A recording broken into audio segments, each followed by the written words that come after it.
मेरा सेशन 2 घंटे का हो, 4 घंटे का हो या फुल डे हो, तो वो मोमेंट तो मेरा भोजन है। अभी मैं बहुत गहरे से अगर ध्यान दूं कि इस बात की वजह क्या है, पहले तो मुझे यकीन ही नहीं होता था कई सालों तक, जब ये लोग पूछते थे कि यार पानी भी नहीं पी रहा, 4 घंटे लगातार बोल रहा है, तो कुछ तो है। तो मुझे ऐसा लगता था कि यार पता नहीं है कुछ है।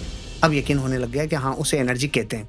जब एनर्जी के बारे में पढ़ना चालू किया, जब ये पढ़ना चालू किया एनर्जी साइकिल क्या होता है, एनर्जी क्या होती है, कुछ तो है ये जो दिख नहीं रही लेकिन अदृश्य है। तो इस एनर्जी के बारे में जब गया, खुद के बारे में डीप स्टडी किया, तो एक जगह पहुंच पाया। बचपन से चाहे वो किसी दुकान पे बात करने जैसा हो या आज स्टेज पे बात करने जैसा हो, इन सब में लोग और मैं 2 इकाई कॉमन है। एक व्यक्ति भी एक इकाई है और 20, 50, 100, 200, 500, 1000 लोग भी एक इकाई हैं। जब एक कॉमन इकाई के भीतर मेरे द्वारा बोले हुए शब्द से कुछ स्पंदन पैदा होता है राहुल जी, मैंने बचपन में पकड़ा कि ये स्पंदन पैदा होता है।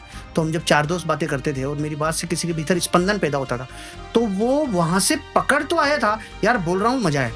तो चाहे हम वैराग्य वाली जगह बैठे हो, चाहे दाह संस्कार में बैठे हो, लेकिन वहां भी 15 मिनट के वैराग्य के बाद वैराग्य का मोड भी अंदर से ऊर्जा देने वाला आएगा। ये मैंने बचपन को स्टडी किया। तो आप क्यों कहें, आपके सवाल के बारे में अगर मैं बात करूं तो, कि मेरे बोलने से सामने वाले लोगों के भीतर एक स्पंदन पैदा होता है। वो स्पंदन मुझे एनर्जी देता है, और वो इतनी ज्यादा देता है कि मैं उन ऑडियंस को ढूंढ रहा हूँ, या वो वक्त और वो हालात, वो परिस्थिति ढूंढ रहा हूँ जब 72 आवर्स नॉन स्टॉप मेरे को ऑडियंस मिले, तो मैं उसी एनर्जी के साथ वो करने का प्रयास करूँ। क्योंकि मैंने सुना है शायद टोनी रॉबिन्स करते हैं ऐसा, तो मेरे को नहीं पता, देखा नहीं मैंने वो सेशन, लेकिन ये 72 आवर्स की कैपेसिटी भगवान कभी ऐसा करे तो अपन इस रिकॉर्ड को तोड़ पाए, ये कर पाए। उस सेशन करते हैं 72 आवर्स स्ट्रेट नहीं चलता, 3 दिन का सेशन होता था। वो दिन में शायद 17 से 18 घंटा बोलता है। और एनर्जेटिक काफी रहती है, बीच में ब्रेक्स होते हैं। ओके। लेकिन वो ऐसा नहीं होता कि बोले ही जा रहे हैं। ओके। ब्रेक्स होते हैं, लेकिन वो बहुत हाई एनर्जेटिक सेशन होते हैं। मतलब उसके बारे में ऐसा मुझे एग्जैक्टली फिगर देखना पड़ेगा, बट वो ऐसा शायद वो एक दिन के अंदर 15 से 16,000 कैलोरी बर्न करते हैं सिंगल डे। तो वो स्टेज पे, मतलब एक दिन में वो उस पूरे इवेंट के अंदर शायद 5 से 6 किलोमीटर स्टेज पे चल जाते हैं, इतना उछल जाते हैं, 2-3 हजार बार उछल जाते हैं, ऐसा कुछ रहता है। तो ये अपने लिए तो ये तो देसी काम है, अपन कर ही लेंगे। नहीं, उसमें एक और चीज है, आपने बात बोली, मैं आपको बताता हूँ। मैंने टोनी रॉबिन्स का एक सेशन अटेंड किया था कोरोना टाइम पे ऑनलाइन। अच्छा। तो उन्होंने एक एक्सरसाइज कराई और मैं हिल गया। मैंने कहा ये क्या है? वो क्या करा रहे हैं, आंख बंद करके ओम और कोई हिंदी मंत्र चल रहे हैं। मैंने कहा यार ये जो पूरी दुनिया झूम रही है, हिल रही है कि टोनी रॉबिन्स ने क्या कर दिया। वो कहते हैं यार मैं तो इंडियन के आश्रम में आया हूँ और बहुत चीजें की है, और वहीं से वो ओम करवा रहे हैं, वो लंबी गहरी सांसें दिलवा रहे हैं, वो कोई मंत्र चल रहा है पीछे। मैंने कहा यार ये तो हमारे यहाँ से आ रही है चीजें। फिर उनकी मैंने जो एक डॉक्यूमेंट्री है उनकी नेटफ्लिक्स पे, आई एम नॉट योर गुरु, वो देखी। वो डॉक्यूमेंट्री देखना 1.5 साल की है, 1-1.5 घंटे की है।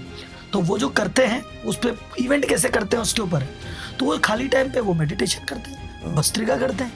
तब मैंने कहा अरे चक्कर तो वही है, बस ये कि अपन थोड़ा सा अपन ये चीज़ कर रहे हैं, अपने को ज़्यादा भरोसा नहीं है या ज़्यादा वेटेज नहीं दे रहे। वो यूएस में वहाँ पे बैठे, उनको तो लगता है जैसे मान लो कि अपने घर में तो रोज ओम हो रहा है, ओम नमः शिवाय हो रहा है, या कोई पूजा हो रही है, अपन नॉर्मल है, दादाजी पिताजी करते हैं, इसमें कौन सी नई बात है।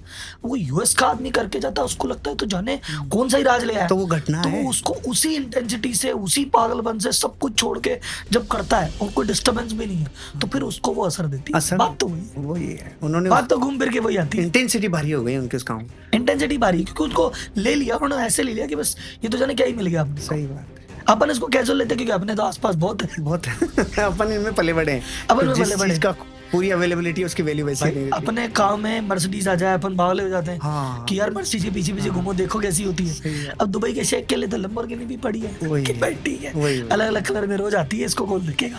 तो वो वाला सीन हो गया सब।